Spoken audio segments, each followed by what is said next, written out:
नाम शुभ सकाल। जय जगन्नाथ। प्रणाम। जय जगन्नाथ। जय जगन्नाथ।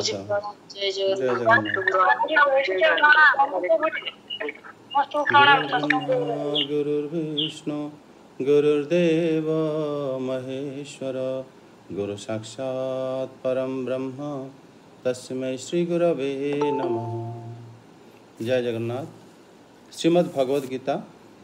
पंचम अध्याय श्लोक संख्या 5 स्नेहा माताजी अनुवाद देखंतु।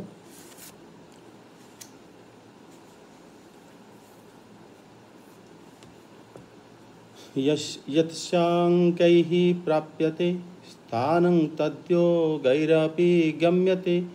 एकं सांख्यं च योगं च यः पश्यति स पश्यति। अनुवाद। हरे कृष्ण महाराज। दंडवत प्रणाम। दंडवत। जय जगन्नाथ। जय जगन्नाथ। ओम श्री परमात्मने नमः। ओम श्री परमात्मने नमः। ओम श्री परमात्मने नमः। ओम श्री गुरुदेवाय नमः। ज्ञान योगी मानक द्वारा जो परम धाम प्राप्त करा जाए, कर्मयोगी मानक द्वारा मध्य सही परम धाम प्राप्त करा जाए। तेणु जो पुरुष ज्ञान जोग और कर्म जोग को फल रूप एक बोली देखती से ही यथार्थ देखती। ये प्रश्न आसी, जदि सांख्य जोग और कर्म जोग दुईटी सर्वथा स्वतंत्र मार्ग और सही दुईटी साधना प्रणाली रे पूर्व को जाउथिबा मार्ग और पश्चिम को जाउथिबा मार्ग परि परस्पर भेद जेपरि द्वितीय श्लोक व्याख्या कह जायछि, तेबे उभय प्रकार साधना रु एका फल मिले किपरि? उत्तर होछि, भारत रु अमेरिका जावाक चाहुथिबा लोक जेपरि एक मुहा होई ठीक रास्ता धरी कि केवल पूर्व दिग को चलिले अमेरिका रे पहुंची जब एवं एक मुहा होई ठीक रास्ता रे केवल पश्चिम दिग को चलिले भी अमेरिका रे पहुंची। ठीक सेही परि सांख्य योग और कर्म योगर साधना प्रणाली रे परस्पर भेद थिले भी ये जो मनुष्य तन्मध्यरु जे कौन गोटे साधना रे दृढ़व्रत होई लागी रहे, से उभय जोगर एकमात्र परम लक्ष्य परमात्मा ठारे पहुंची जाए। संबंध होछि सांख्य योग और कर्म योगर फल एक बोली कहि सारी वर्तमान कर्म योगर साधना विषयक विशेषत्वटी भगवान स्पष्ट कर देछन्ति। हरे कृष्ण। प्रभु जी प्रणाम। प्रणाम। धन्यवाद माता जी। जय जगन्नाथ। जय जगन्नाथ। प्रभु जी प्रणाम। समस्त माता जी मानक प्रणाम। ये श्लोक रे श्री भगवान कहउछन्ति कि सांख्यई सन्यासी बा जो माने ज्ञानी जोड़ा माता जी भी पाठ करुले, यत स्थानम प्राप्यते जो स्थान को से माने प्राप्त हुअन्ति योगई अपि माने कर्मयोगा द्वारा मध्य सही स्थान को प्राप्त हबार देखा जाई थाए। एकम पश्यति सपश्यति, जे वास्तव रे दुईट जाको गोटे जानी थाए से ही तत्वदर्शी बा से ही प्रकृत द्रष्टा बा से जानी पारी थाए बोली श्री भगवान श्लोक रे कहउछन्ति। श्री विश्वनाथ चक्रवर्ती ठाकुर श्लोक रे कहउछन्ति कि यही श्लोक रे श्री भगवान सांख्य एवं योग दुईटी जाको से माने बहुवचन द्वारा कही तांको गौरव प्रकाशित करिसंति कि वास्तव रे सांख्य एवं कर्म योग दुईटी जाक माने महान एवं ये मध्य कहउचंती दुईटी जाक पृथक ता सत्वे भी से मानकर जो सेमानकर जो कर्म बा फल दुईटी जाकर एकुटिया बोली से माने एका बोली से कहिसंती। अर्थात एठी जी एक कथाटा जानी था कि वास्तव रे से दुईटी जाक गोटिए ताकू एठी जागार तत्वदर्शी बोली श्री भगवान कहउचंती। अर्थ है किंतु आमे ज्ञानी एवं कर्मी तो देखा जाए से कर्म करू थाए, किंतु ज्ञानी जी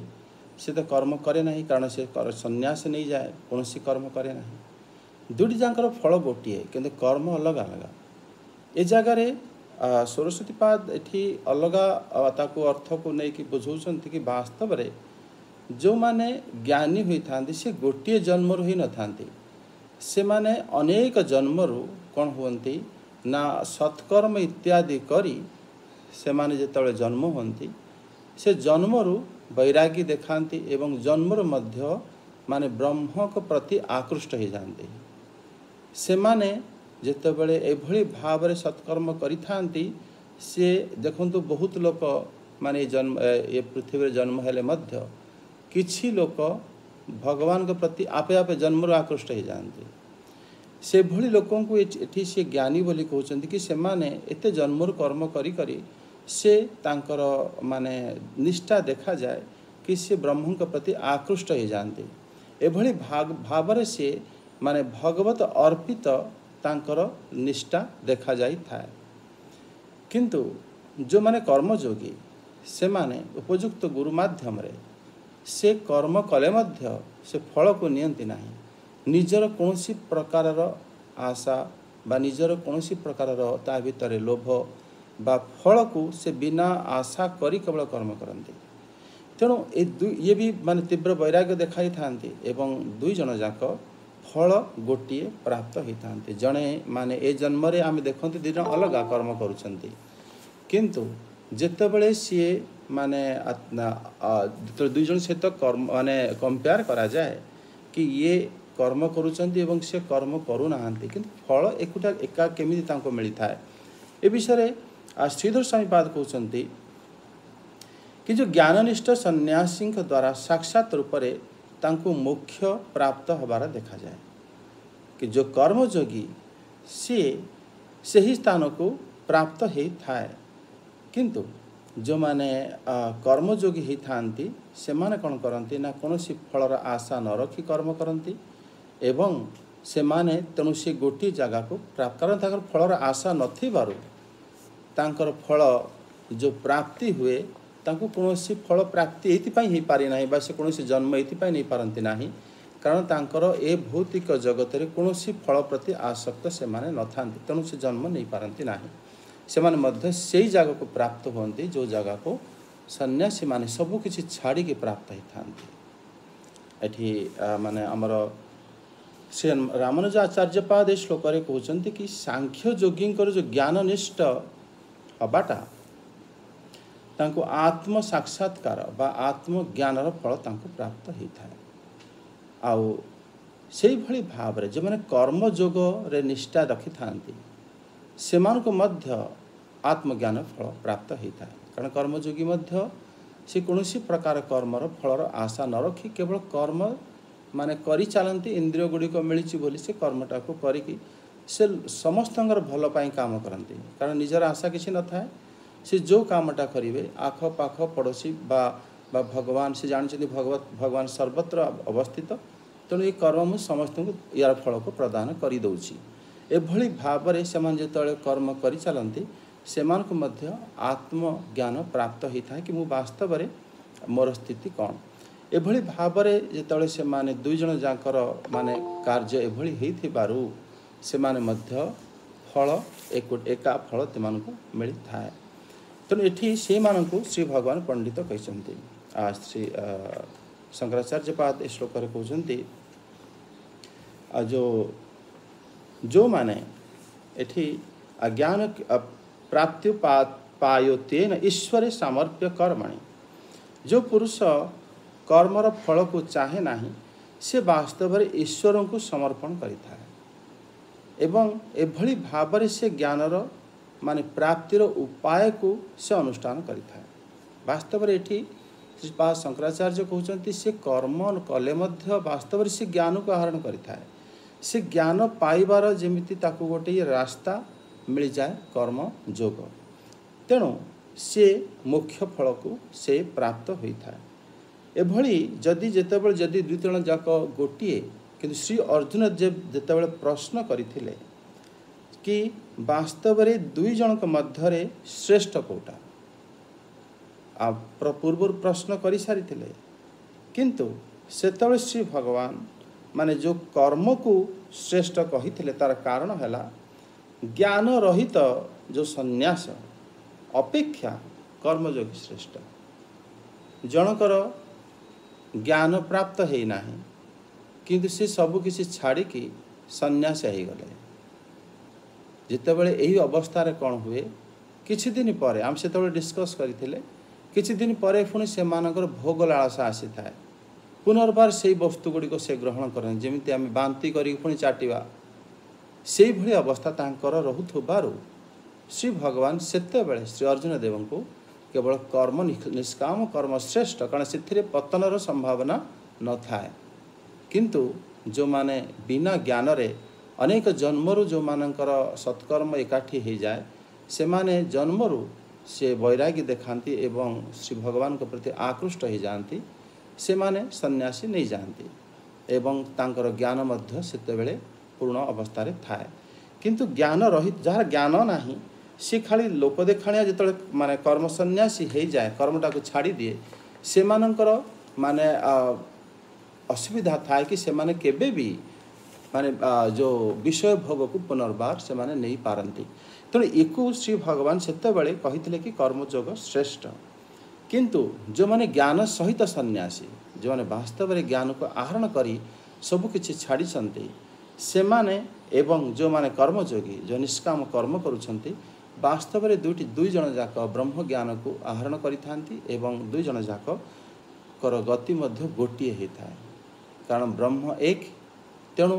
ଏମାନେ ଯେଉଁ କର୍ମ ଯିଏ କରୁଛି କିନ୍ତୁ ଫଳର ଆଶା ରଖୁନାହିଁ ସେ ପରୋକ୍ଷ ଭାବରେ ଶ୍ରୀ ଭଗବାନଙ୍କ ପାଇଁ ହିଁ କର୍ମ କରିଥାଏ ଏବଂ ଯିଏ ଜ୍ଞାନୀ ସେ ମଧ୍ୟ ସେ ଜ୍ଞାନକୁ ଆହରଣ କରି ସବୁକିଛି ଛାଡ଼ି କେବଳ ଭଗବତ ଚିନ୍ତାରେ ମଧ୍ୟ ସେ ସେହି ସ୍ଥାନକୁ ପ୍ରାପ୍ତ ହୋଇଥାଏ ଆଉ ଏ ଦୁଇଟି ଯାକ ମାନେ ଶ୍ରୀ ଭଗବାନ କହୁଛନ୍ତି ବାସ୍ତବରେ ଦୁଇଟି ଯାକର ଯେଉଁ ଫଳ ଗୋଟିଏ ହୋଇଥାଏ ଦୁଇଟା ଫଳ ହୋଇନଥାଏ ଦୁଇଟା ଯାକ ବାସ୍ତବରେ ଯିଏ ଜାଣିଥାଏ ସେ ହେଲା ତତ୍ତ୍ୱଦର୍ଶୀ ଏଠି ଯେଉଁ ମହାତ୍ମାମାନେ ଆମର ସମସ୍ତେ ଏ ଶ୍ଲୋକର ଅର୍ଥକୁ ଦେଇଛନ୍ତି କି ଜଣେ ଦେଖିଲା ବେଳେ ଦେଖାପଡ଼େ ଜଣେ କାମ କରୁଛି ଆଉ ଜଣେ ଦେଖାପଡ଼େ କି ସବୁକିଛି ଛାଡ଼ି ସାରିଛି କିନ୍ତୁ ଦୁଇ ଜଣ ଯାକ ଏକା କେମିତି ଯେ ତତ୍ତ୍ୱଦର୍ଶୀ ସେ ଜାଣିଥାଏ ବାସ୍ତବରେ ଦୁଇ ଜଣକ ଯାକ ଗୋଟିଏ କାରଣ ଇଏ ଯେ କର୍ମ କରୁଛି ସିଏ ମଧ୍ୟ ତା ପାଇଁ କର୍ମ କରୁନାହିଁ ତା ଦ୍ୱାରା ଯେତିକି କର୍ମ ହେଉଛି ସେ ସେତିକି କର୍ମ ଅର୍ପଣ କରିଦେଉଛି ଅନ୍ୟମାନଙ୍କର ଭଲ ପାଇଁ ଆଉ ସିଏ ଏଭଳି ଯେଉଁ କର୍ମ କରୁଛି କାହିଁକି ତାକୁ ଏଥିରେ ସନ୍ତୋଷ ମିଳୁଛି କିପରି ସେ କିଭଳି ଭାବରେ ଏଭଳି କର୍ମ କରିକି ସିଏ ନିଜେ ଅତିବାହିତ ହେଉଛି ସେତେବେଳେ ଦେଖାଯାଏ ବାସ୍ତବରେ ସେ ତୃପ୍ତ ନିଜ ଆତ୍ମାରେ ହୋଇଯାଏ କର୍ମ କଲାବେଳେ ସେ ଜ୍ଞାନକୁ ଆହରଣ କରିଥାଏ ନିଷ୍କାମ କର୍ମ କଲେ ଜ୍ଞାନ ଆହରଣ ତାର ହୋଇଯାଏ ତେଣୁ ସିଏ ଶ୍ରୀ ପରମ ବ୍ରହ୍ମକୁ ଜ୍ଞାନକୁ ଆହରଣ କରିବା ଆତ୍ମଜ୍ଞାନକୁ ଆହରଣ କରି ସେ କର୍ମ କରୁଥିଲେ ମଧ୍ୟ କର୍ମ ନ କରିବା ସହିତ ସମାନ ଆଉ ଜଣେ ସେ ବିଲକୁଲ କର୍ମ କରନ୍ତି ନାହିଁ ସବୁ କର୍ମକୁ ତ୍ୟାଗ କରି କେବଳ ସର୍ବତ୍ର ବ୍ରହ୍ମକୁ ଦର୍ଶନ କରି ସେ ସବୁକିଛି ଛାଡ଼ି ସାରିଥାନ୍ତି ତାଙ୍କୁ କିଛି ମିଳିଲେ ସେ ନିଅନ୍ତି ଅନ୍ୟଥା ସେ ମୃତ୍ୟୁ ପାଇଁ ଅପେକ୍ଷା କରିଥାନ୍ତି କେତେବେଳେ ମୋର ପ୍ରାରବ୍ଧ ସମାପ୍ତି ହେବ ଏବଂ ମୁଁ ଶରୀର ଛାଡ଼ିଦେବି ଏ ଦୁଇ ଜଣ ଯାକର ଗତି ବାସ୍ତବରେ ଗୋଟିଏ କାରଣ ଆଉ ଜଣେ ମଧ୍ୟ ସେଇଥିପାଇଁ କର୍ମ କରୁଛି ସେ କେବଳ ଜାଣିଛି ଯେ ପର୍ଯ୍ୟନ୍ତ ମୋର ଶରୀର ଅଛି ସେ ପର୍ଯ୍ୟନ୍ତ ମୁଁ ଯାହା କର୍ମ ବି କରିବି ଅନ୍ୟମାନଙ୍କର ଭଲ ପାଇଁ କରିବି ବା ସବୁ କର୍ମର ଫଳକୁ ମୁଁ ଭଗବାନଙ୍କୁ ଅର୍ପଣ କରିଦେବି ଏ ଚିନ୍ତାଧାରା ମଧ୍ୟ ତା ନିଜସ୍ୱ କୌଣସି ମାନେ ଲୋଭ ବା ନିଜର କୌଣସି ପ୍ରକାର ଫଳର ଆଶା ନଥାଏ ଜ୍ଞାନୀ ଯୋଗୀ ସେ ମୂଳରୁ ମଧ୍ୟ କର୍ମର ଫଳକୁ ଛାଡ଼ି ଦେଇ ସର୍ବତ୍ର ବ୍ରହ୍ମ ଦର୍ଶନ କରି କେବଳ ଜୀବନକୁ ଅତିବାହିତ କରୁଥାଏ ଦୁଇ ଜଣ ଯାକ ଜ୍ଞାନୀ ଯୋଗୀ ଯେମିତି ଆମର ମହାତ୍ମା ବ୍ୟାଖ୍ୟା କରୁଛନ୍ତି ସେ ବହୁତ ଜନ୍ମରୁ ସେ ଅପେକ୍ଷା କରି କରି ତାର ଜ୍ଞାନକୁ ମାନେ ଜ୍ଞାନକୁ ପୂର୍ଣ୍ଣତା କରିଥାଏ